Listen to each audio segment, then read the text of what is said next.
Hello my mindful beings, welcome back to my channel. मेरा नाम है सुनिष्ठा और इस चैनल पे हम बात करते हैं लॉ ऑफ अट्रैक्शन के बारे में, एक पॉजिटिव माइंडसेट के बारे में और स्पिरिचुअलिटी के बारे में।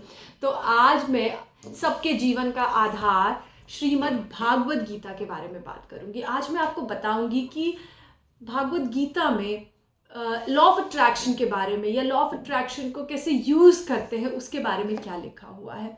लॉ ऑफ अट्रैक्शन की जो जर्नी है, जब आपको लगेगा ना कि क्यों नहीं हमारी चीज़ें काम कर रही है और कई बार लगता है ना ये चीज़ मेरे लिए क्यों नहीं बनी, तो इस किताब में सारे हमारे तो खैर जीवन के सारे आंसर्स इस बुक में हैं, बट लॉ ऑफ अट्रैक्शन के बारे में यहाँ पर क्या लिखा है वो आज मैं आपके सामने पढ़ूंगी।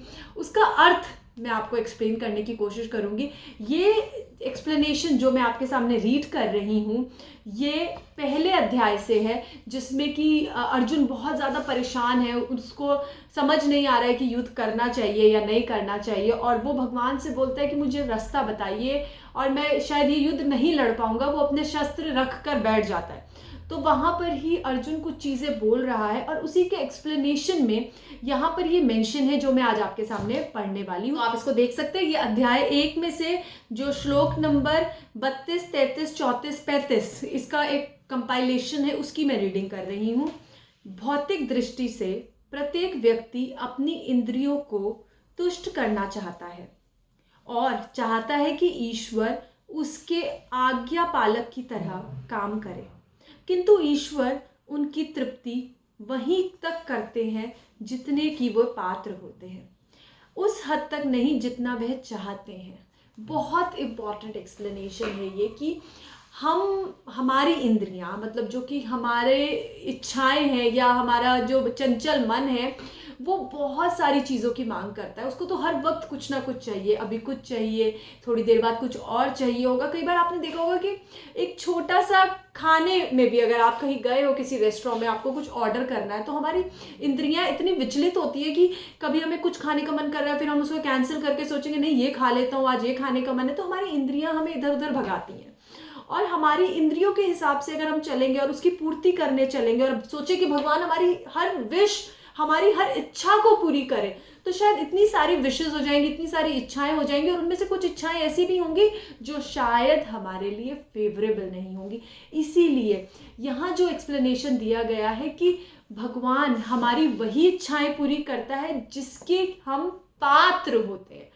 पात्र से यहाँ पर मतलब है कि जितना आप रिसेप्टिव बनोगे, आप क्या रिसीव कर सकते हो, आप किसके लिए रिसेप्टिव हो, भगवान आपको वो ही देगा, ईश्वर आपको वही देगा। अगर आप चाहोगे कि आप पूरा दिन पिज्ज़ा, मोमो, चाउमीन या ऐसी कोई भी चीज़ें खाओ और उसके बाद आप हेल्दी रहो, तो ऐसा नहीं हो पाएगा। हम एक पात्र हैं, हम एक कंटेनर है। आप सोचिए कि आपकी बॉडी एक कंटेनर है, चाहे उसको फिजिकल फॉर्म में कंटेनर के रूप में देखिए, या फिर मेंटल फॉर्म में कंटेनर के रूप में देखिए, या इमोशनल फॉर्म में कंटेनर के रूप में देखिए। जिस भी तरह से आप उसे कंटेनर के फॉर्म में देखिए, अगर उसमें कुछ भी ऑलरेडी कंटेंट है, मतलब अगर आपका पेट ऑलरेडी भरा हुआ है और उसके बाद आप ठूस ठूस कर खा रहे हैं जस्ट अपनी इंद्रियों को संतुष्ट करने के लिए, सिर्फ अपनी जीभ को खुश करने के लिए, तो ऑब्वियस है कि आपका पेट खराब होगा ही होगा।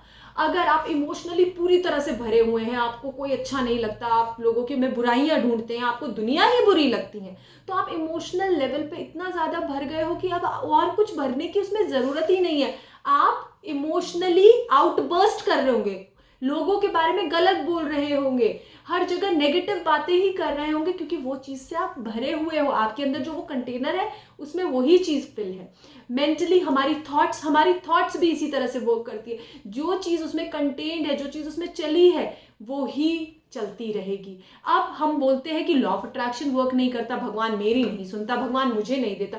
अरे खाली तो हो जाओ, उसको निकालो तो पहले, तब तो नया मिलेगा। जब तक हम खाली नहीं होंगे और इस कंटेनर को फिल करते जाएंगे, फिजिकल नीड्स को, इमोशनल नीड को, हमारी मेंटल सोशल नीड को, और स्पिरिचुअल नीड भी हो या फिर हमारी फाइनेंशियल नीड भी हो, अगर हम उसको भरते भरते भरते चले जाएंगे तो हम कभी भी ना हेल्दी रह पाएंगे, ना ग्रो कर पाएंगे, ना हमें सक्सेस मिलेगी, ना हमें मनी मिलेगा।